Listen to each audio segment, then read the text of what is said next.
Labyrinth on three. Angel, just what can you kind of take from yesterday's game and you specifically going into Middle Tennessee?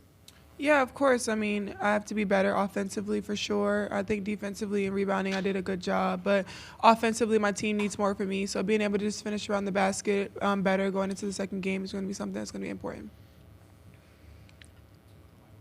WBRZ TV in Baton Rouge for Angel. Your relationship with Shaq. As I watch you play throughout the year, I see, you won't get the benefit of the calls a lot of times that, that maybe you should, I guess, and that's something that he dealt with. Is that a conversation that you guys have had as far as keeping your composure, playing with patience, those kinds of things? Yeah, I mean, he just tells me all the time, just stay calm, stay poised. I mean, he always tells me, like, you know who you are, and you're not going to get a lot of things because of who you are. So just trying to stay confident, stay poised. I mean, I have great teammates and coaches that still put confidence in me when I'm not making a lot of shots or I'm not getting the calls that I should deserve sometimes. So just not getting down, not getting emotional, and not letting that affect my game.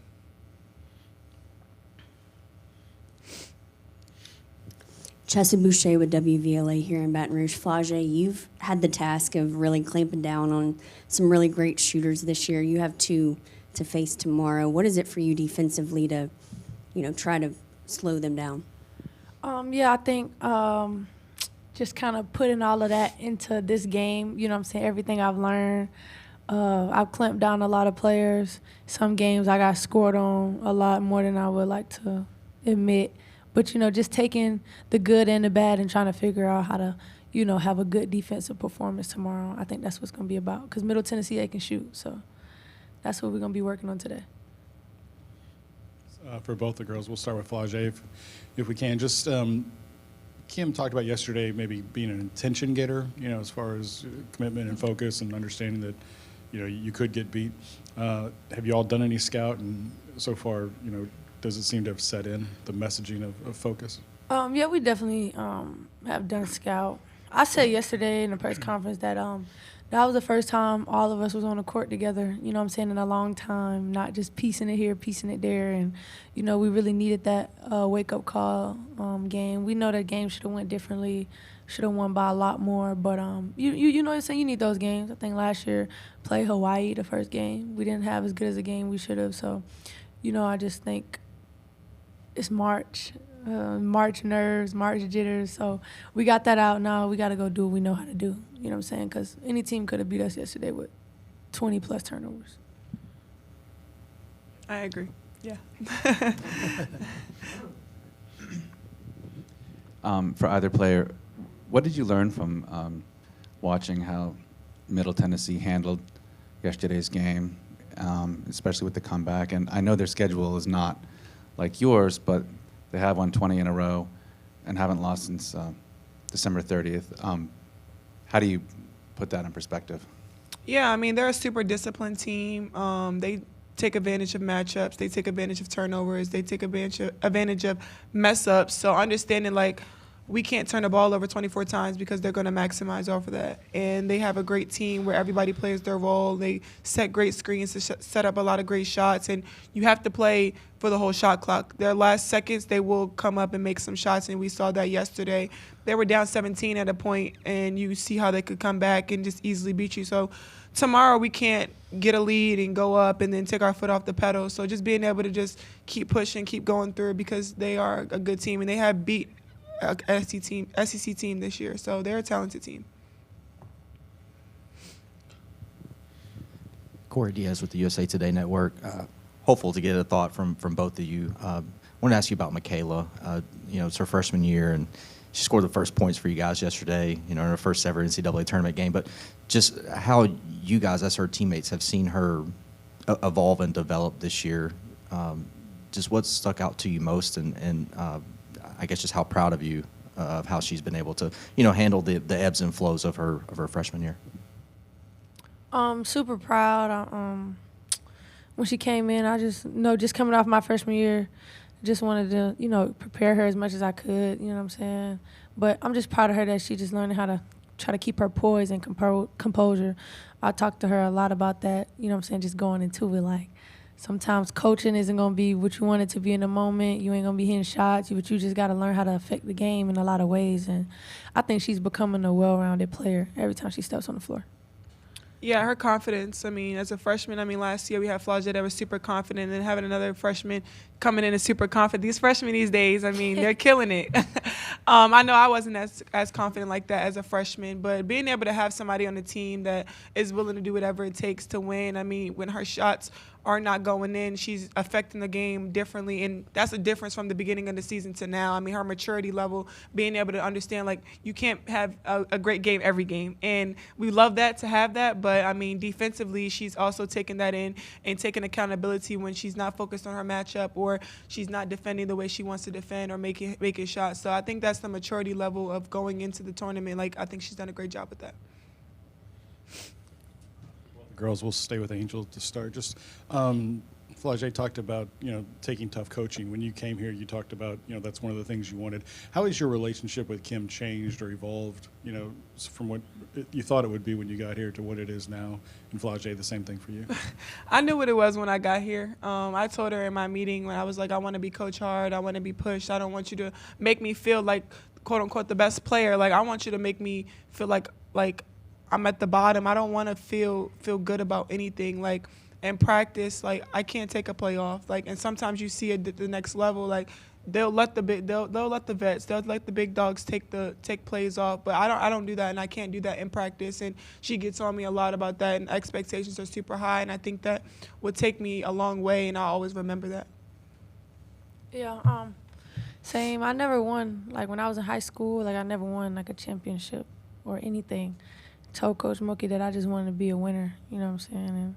And we won my first year, so it was kind of like a little spoiled a little bit, but I want to be a winner. She know how to win. She has a lot of basketball knowledge, and I think I'm just getting better, the work I put in myself, and then, just taking the gems that she gives me, I'm kind of just incorporating into what I do. Bryce Kuhn from 24/7 Sports to both players. Both of you kind of spoke to this throughout the season, but obviously Anissa had a part in that game where Poa just kind of said simply she was a beast. And when that stuff happens, we just get behind her. And in a game like that, survive in advance, how important is that in this type of atmosphere to just have a player like that you can kind of count on in moments? Yeah, it's big. Nisa turn on real quick. Like, you know what I'm saying? She go through spurts where she scores. Like, it's not like she'll score this one, then miss that. No, like, if she gonna hit about 8 in a row. So I got a lot of my assists off her yesterday, just throwing it in there and she putting it up. You know what I mean? So I try to hit her when she hot. But that just goes to show her maturity. She has like a record right now. She has like 2,000 points and some other points, and you know what I'm saying? 1,000 rebounds. So she's just that type of player. Like, you can really count on her. She's very reliable, very consistent every game. You know what I'm saying? So it's big for us going into March to have that. And she's older, upperclassman. So I think it's just that poise and that experience. Yeah, honestly, I think she's been a beast all year. And I touched on this a lot, but like, I feel like I overshadow her sometimes and just being able to get a lot of attention on myself, but she doesn't really get the attention that she deserves. She works hard every day in practice. She doesn't complain. She just puts her head down and grinds every day, and you love a teammate that does that, because when I'm having an off night, Anissa's going to step up, or just being able to have somebody that gives me confidence to keep going and going and going, because she is a vet. That was her first time last night being in a tournament and playing a tournament game, and you would think she'd be nervous, but you wouldn't even be able to tell that was her first time. So being able to have a teammate like that pushes me and has gotten me better all year was something that's been great. Jonathan House, Sideline Sports Network, Middle Tennessee State affiliate. Angel, tomorrow you're going up against a two-headed monster. You've got 6'5", Yulia Grabowski, and then you've got 6'6", Anastasia Boldareva. They have a combined 108 blocks on the season. What's the game plan going into that matchup, and how do you plan on getting around their defense that averages that forces 14.5 turnovers per game, 5 blocks, and 7 steals? Well, they have to go against Angel Reese, Anissa Morrow, and Aaliyah Del Rosario, so they have to work on that and figure that out first. Secondly, we focus on our matchups, of course, in our film room, and it's no different from any other day, any different night. So it's gonna be a team effort. It's not gonna be just 2 matchups. We have great guards as well too, so it's gonna be a team focus. If they focus on 2 players, they're in trouble. Angel, the thing that's impressed me most about Flau'jae is yes, they've asked her to do more defensively, but I think her athleticism and smoothness, for lack of a better word, on the offensive end has really exceeded my expectations, I guess. Just could you speak to her game and how it's evolving still? Yeah, I mean, like I said, from freshman year to sophomore year, defensively, I mean, usually you don't see that big jump, and she's taking that big jump. I mean, because freshman year she had to guard a lot of top picks. I mean, I remember I always tell her, like, you guarded Jordan Horston last year in the Tennessee game. Like, she was one of the best players last year in the country. So when she's playing against these girls, that's why I give her that much confidence. I mean, the smooth around the basket, I'd be like, how did that be going in? I'd just be going around looking to rebound, trying to find a way. So she always puts on a show. Her and Niece be making some acrobatic shots. I'd be like, okay, let me just get a rebound and get back on defense. One yesterday. Yeah, I was like, okay, let me just get back on defense. It was so fast. Everything happened so fast. That was smooth. That was smooth. I'm curious, and if both could comment, that'd be great. I'm curious, this time of year, you know, if you lose, it could be it's a very abrupt end to your season. So I'm wondering if, like, you know, when you guys aren't in the building, if you're at each other's apartments or if you're like going to get something to eat, like, do you try to spend as much time together this time of year than maybe you would a month ago? Go ahead.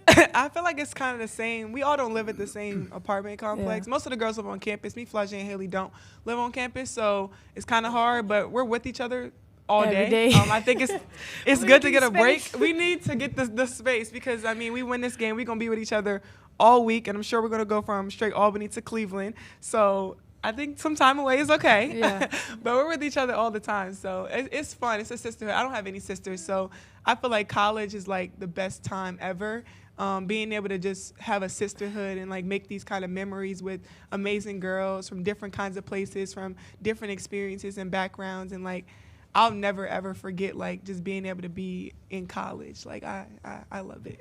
Yeah, I don't think y'all understand. Like, we're together from August to April. Like, yeah.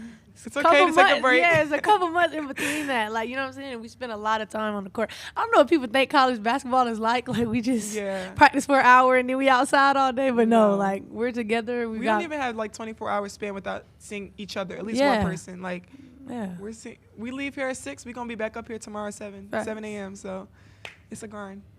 On that note, we appreciate your time, Flajay and Angel. I know you got practice coming up Thank in a little you. while. Thank you so much. We look forward to seeing you all tomorrow.